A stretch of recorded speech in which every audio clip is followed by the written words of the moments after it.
This video has been brought to you by my wonderful supporters on Patreon. Click the link below to see how you too can become a supporter.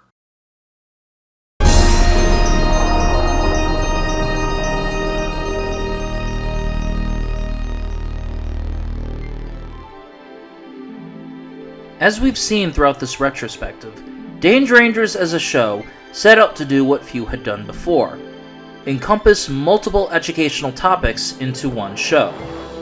TV shows in the realm of education for children usually picked one topic and stuck with it. 321 Contact and Mr. Wizard's World taught science, Between the Lions and Ghost Rider taught reading comprehension, Cyber Chase and Square One TV taught mathematics, and Time Warp Trio and Tuttenstein taught history.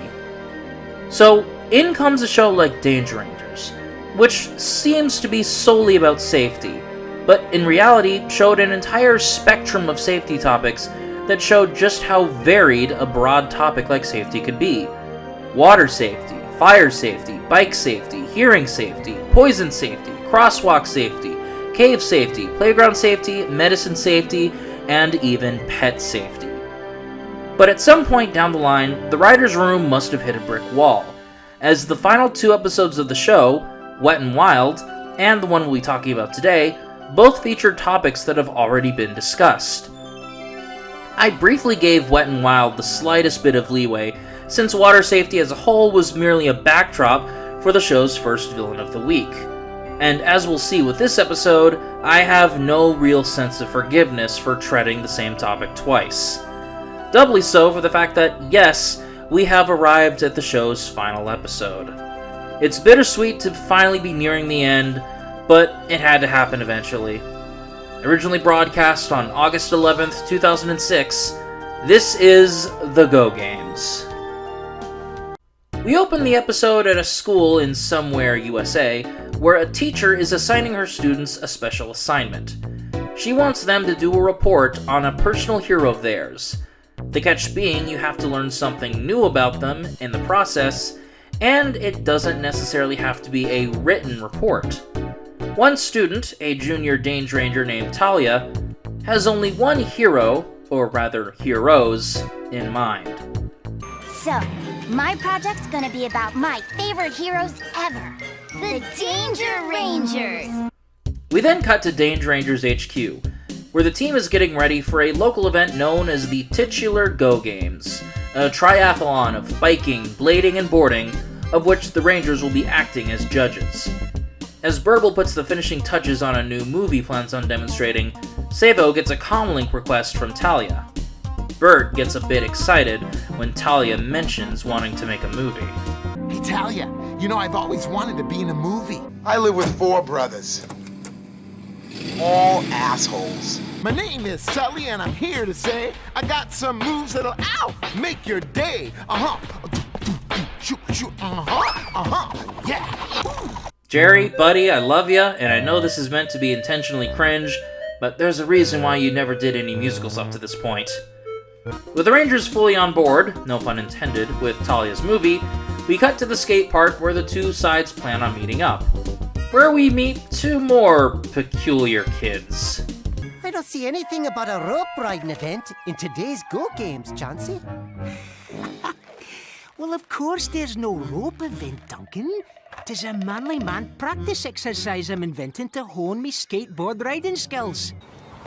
Are we in Scotland? These 2 laddies are Chauncey McSpill and Duncan. And in case you couldn't tell by the lack of a helmet on Chauncey and the looseness of the one on Duncan, these are our antagonists for the episode. And if you've noticed how much of an adrenaline junkie Chauncey is, you get a sticker. A raccoon-shaped sticker. Chauncey is another Go Games hopeful, but his attempts at going off the beaten path in terms of skateboard tricks isn't going too well. Look at me, Duncan! I'm dead brilliant! Or just dead? Wow, props to the writers for managing to sneak in a proper death joke by hiding it under a thick Scottish accent. Chauncey's brush with actual death is sidelined by the arrival of the Rangers. The Danger Rangers, Chauncey. No, those guys are heroes for the ages. Oh, the Danger Rangers? Well, sure, Duncan, but do any of them sport the tartan of a true manly man kilt? Trust me, I wish one of them did. traditionally. No, don't do that. One screen wipe later, and Fallbot is handing out flyers. We then get to see Talia begin her video project, only for someone to butt in. My heroes, the Danger Rangers, take one. Guys, don't start filming without me. All right, everyone, quiet on the set, please. Talia then decides to film Burble doing a helmet demonstration. Or at least he's trying to. Number 1, the eye check. Put your helmet... All right, cut. That was very nice, Burble. But for the film, we'll need you to say your lines with a little more emotion.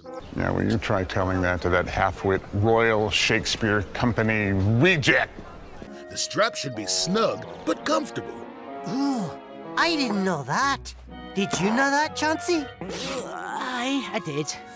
But apparently it slipped my mind. Chansey just doesn't want to deal with his horns getting in the way. Duncan expresses concern that Chansey doesn't have a fair shot at the Go Games after seeing Burble's athletic prowess. Which doesn't make sense, Burble's not competing. Arguing that if Chansey can't even pull off his moves correctly, he's doomed to fail. This gives the Scottish goat the drive he needs to not train harder, but to cheat his way to victory. Starting with Burt, who's too distracted by his newest method of filming to notice that his bike is being sabotaged. Ranger Burt, the back wheel!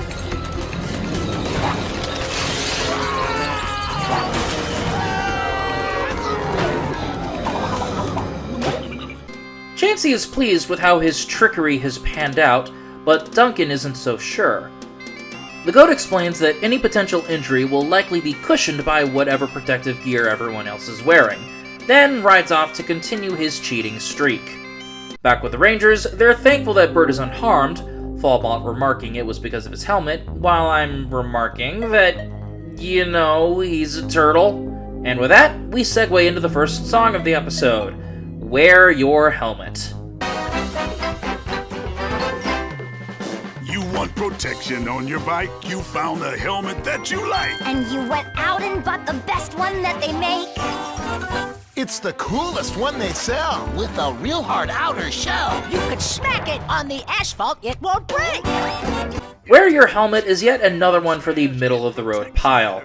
I'm getting the sneaking suspicion that Rogel may be running out of steam by this point, as having to come up with 2 songs for each episode starting with Fires and Liars is starting to wear down on him.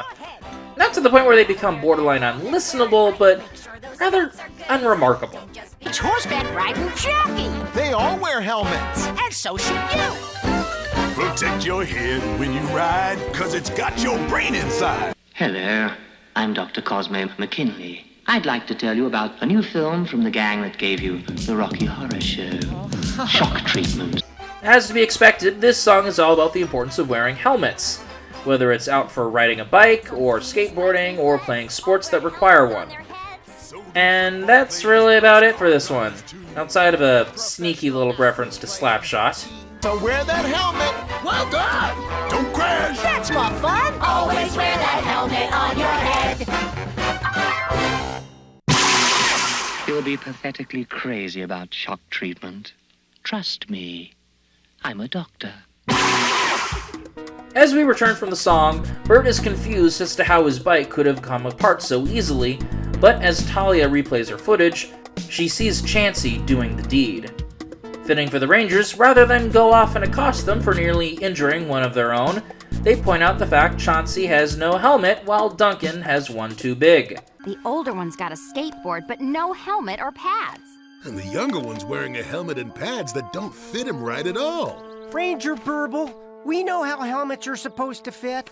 First, do the Burble eye check. Yeah, kids, we already went over this before the song, so you don't need to regurgitate it back up. Sully has Burble keep an eye on these safety spouters, while he and Kitty go off in search of skating, blading Scottish stereotypes. Sabo quickly locks on to their position as they are making their way into a glue factory. Insert passive-aggressive brony joke here. Turns out, this glue factory belongs to Chansey's uncle, who is notably absent. Chansey plans on using the glue to gum up the wheels of everyone else's rides, but before they can make a run for it, Sully and Kitty arrive on the scene. Duncan fears they might have found out about their test run with Burt, so they book it. But not before the bird's large helmet causes him to take a tumble, spilling an oil drum full of the glue onto the floor, causing him to get stuck. The commotion alerts both the Rangers and Chansey. The goat attempts to free him, but the knockback from the glue snapping causes the two of them to accidentally knock into a lever that turns the whole factory back online. Sully and Kitty try to shield themselves from the oncoming cans of glue, but they end up stuck to the floor as a giant pile of the stuff has formed underneath, trapping them. I swear to whatever god will hear me, if I see a large spike in views from this particular part, I have full authority to kink shame the lot of you. And maybe the animators, too. Kitty attempts to call for help, but her Sabotage got covered in glue as well. Rather than, I don't know, use one of their gadgets to break them free, or, even more obvious, use Sully's Sabotage to alert the rest of the team, they instead decide to have a pun-off. Uh-oh. I think we're on our own. Yeah, I think you're right. But as long as we, stick together, we should be okay. That's what I like about you, Sully. What? How I keep my sense of humor in a jam? No, how you used to be stuck up, and now you're stuck down. Ooh, good one, Kitty. But just remember, I'm rubber, you're glue. Whatever you say bounces off me and sticks to you. You're glue too. If I wanted to watch a barrage of glue-related puns, I'd watch the Gilda Radner episode of The Muppet Show. Gilda, a reporter would like to know, what is the secret of your success? Hermit, can I talk to you for a second? Well, I guess you could just say that she has stuck with it. Meanwhile, Burt has invented the camera drone. Wow! Don't you think this fully automated remote control hovercam is the coolest invention ever, Talia? Sure. Now let's go for the close-up. Oh, did you see that, Talia? I got the shot. While Burt is enthusiastic about how well the project is coming along, Talia is having none of it and walks off. The turtle is confused as to why the giraffe has become so glum, but Burble casually points out that he essentially took over her movie and was so busy working on new camera tech that he didn't even notice. Before Burt can catch up with Talia to apologize, Flawbot notices that the games are about to begin and Sully and Kitty are no-shows. Sully and Kitty aren't back! Savo, where did Kitty and Sully go? Last seen, they were entering the McSpill glue factory on 8th Avenue. Do hurry, Rangers. Ever since I started doing these little mini bios for animators and writers during my episode analysis videos, there will occasionally be one that bounces from show to show, writing 1 or 2 episodes for each. If they're lucky, they might stick the landing and write for the entire show, or at least maybe a few seasons. That is Michael Maurer's entire career in a nutshell, starting with the Scooby-Doo Dynamite Hour in 1976. Reading his resume would be like reading the phone book, so here's a curated list of some of his more notable shows he worked for. Now you might think I'm just half-assing his career, but that's not what I want to put focus on with Maurer. Instead, I want to focus a bit on his family tree, because you're clearly not ready for this. Also included on the writing team for the Scooby-Doo Dynamite Hour was Michael's father, Norman Maurer, who had been working with Hanna-Barbera for a few years at this point, writing for the new Scooby-Doo movies, Speed Buggy, and The Richie Rich Show. He was also the creator of the Robonic Stooges. Keep a pin in this, it'll be important. Meanwhile, Michael also had a brother, Jeffrey Scott. Yes, Muppet Babies and Dragon Tales fans, that Jeffrey Scott. So you essentially have a family of writers in the entertainment industry, but what about the mother?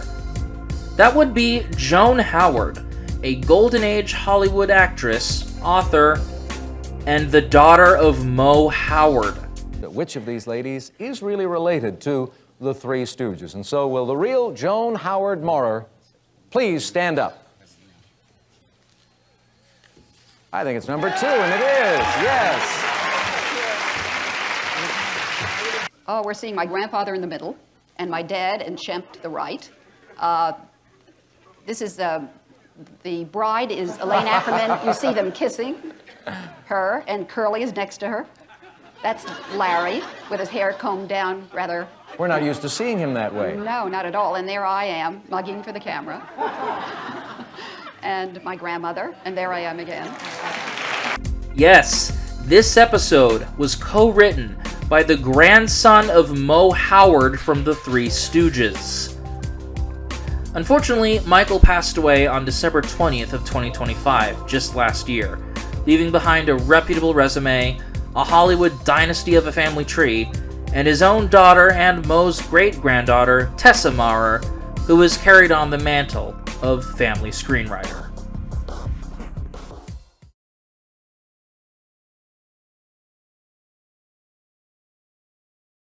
When we return, Burble, Burt, and Fallbot barge into the factory to find Sully and Kitty still stuck to the floor. The trio make quick work, cutting the power and the conveyor belt, while Burble uses a laser pen to break the two free. You're free. Then let's hop to it, Kitty. Thanks, guys. We'll get the rest of this goo off in the hovercraft. As this is going on, we cut back to the Go Games, where Squeaky and whatever the fuck this animal is supposed to be open the games and the competition can begin. And I only have one thing to say. Do you have it? It takes a certain kind of person to get the body working to the level of precision that's needed to be risen to the top. Do you have it? It takes a certain kind of something to keep the heart pumping, something everybody needs to achieve to succeed. You need a lot. Do you have it? Do you have it?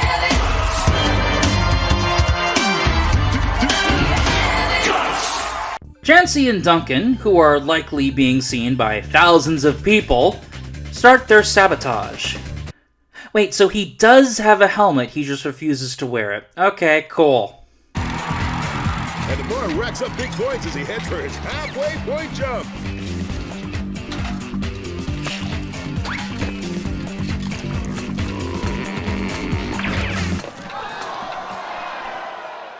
That was an original move, but I don't think it's scoring high marks for a mob. Alright, I'm calling timeout on this one. Absolutely no one saw him doing this, and no one is questioning why glue suddenly materialized on the track. No one?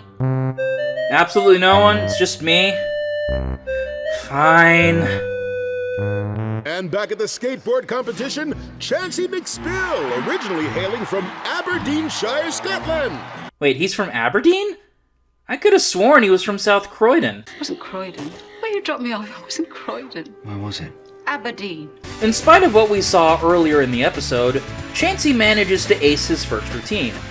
Talia, impressed by what she sees, hopes to meet him up for an interview, but quickly realizes they're the ones that messed with Burt's bike. Not only that, she's able to pick up Chancey openly gloating about his cheating through the camera. Talia relays the information to Sabo, whom she asks to stream to the stadium's Jumbotron and to the rest of the Rangers. And nothing pisses the Rangers off more than cheating. Now, in round 2, we'll have to slow down that kid from Australia. There won't be any real competition left, and Chancey McSpill's way to the win! That's what you think, Chancey. Realizing the jig is up, Chancey and Duncan start to bail, but they're soon in hot pursuit, as Sully and Kitty race after the goat, while GB and Squeaky go after the bird, with an unintentional assist from Fallbot. With our cheaters apprehended, Burt finally approaches Talia and apologizes for commandeering her school project with all of his new inventions, but Tanya admits that without them, they wouldn't have caught Chancey and Duncan red-handed. Besides, I never would have got all this cool footage of you guys if it wasn't for your hovercam. You guys are still my heroes. And you're my favorite. Ah, shucks. Burt, she is a child. Do not blush. After a non-existent commercial break to cleanse myself of that kiss, it's time for the recap. After our androgynous animal thing recaps what just happened to those watching the event on TV, much to the embarrassment of our two cheaters, the Rangers tell the two to apologize to everyone competing. Chancey hopes that this will get the two of them in their good graces to let them back in, but after what happened, they have been disqualified. Ranger Kitty, if I apologize, might we be riding in the games again? The rules say you cheat, you're disqualified. Maybe next year? Well, I guess that depends on what you guys have learned today. I don't know, Sully. Cheating in a major sports event would cause you to be disqualified for much longer than a year. Isn't that right, Russia? Wait, just the other day, I was telling wee Duncan, you know what you have to do before you ever ride the bike, don't you? Go ahead, tell him what I told you, Duncan. Meanwhile, I'm just gonna see if this bike right here is the right side. Guys, can you two hurry this along? I know this is a recap and all, but this is being televised, and they only have so much of a time slot that we don't want this to turn into a sequel to the Heidi Bowl, so let's just get a move on, shall we?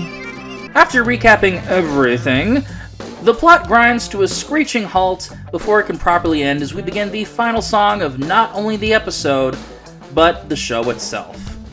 Ride Smart.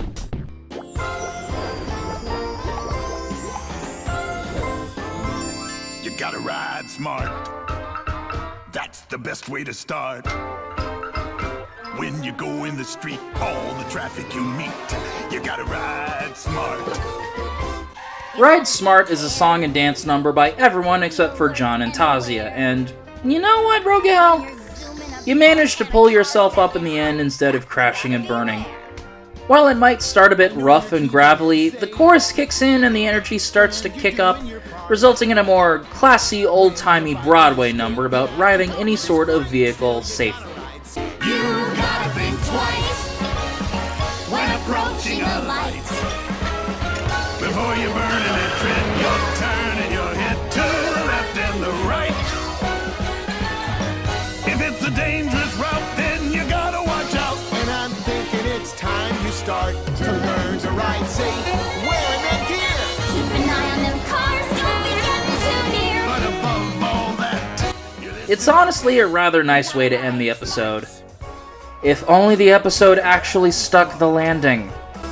you gotta ride smart.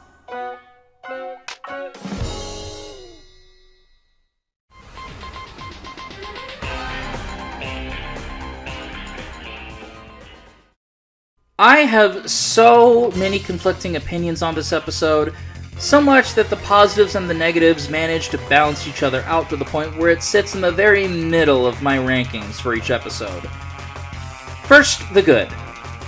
I love how, after however long it's been since we were first introduced to them as a concept, we finally get a Junior Danger Ranger that plays an active role throughout the entire episode. We've seen a few more pre-established Junior Danger Rangers since their introduction, but this is the first time we really get to know them. It shows that these kids aren't just extra eyes and ears for the Rangers, but as genuine friends. I didn't really bring this up in the Where the Fun Never Stops episode, but imagine having one of the most recognizable teams known throughout the entire world on speed dial, ready to be spoken to whenever you wanted to talk to them.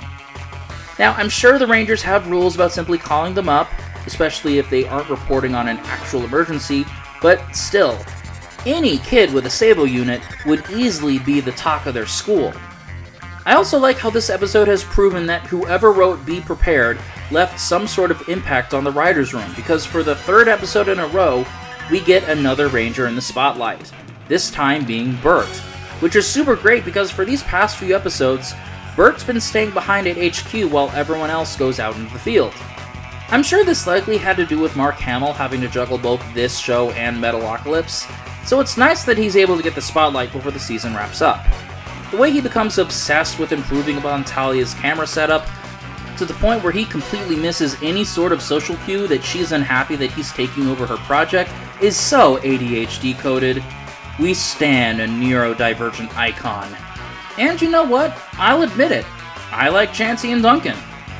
Chansey has such a unique design, and Rob Paulson does such a good Scottish accent that you'd think he was channeling David Tennant without realizing it.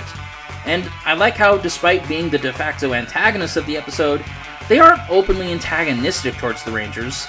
As a reminder, the whole glue factory incident was not intentional. It was an accident. Maurer and Roche understood that they didn't need to do yet another rusty ringtail, so they played with the formula a bit, and we ended up with kids who just really needed a lesson on helmets.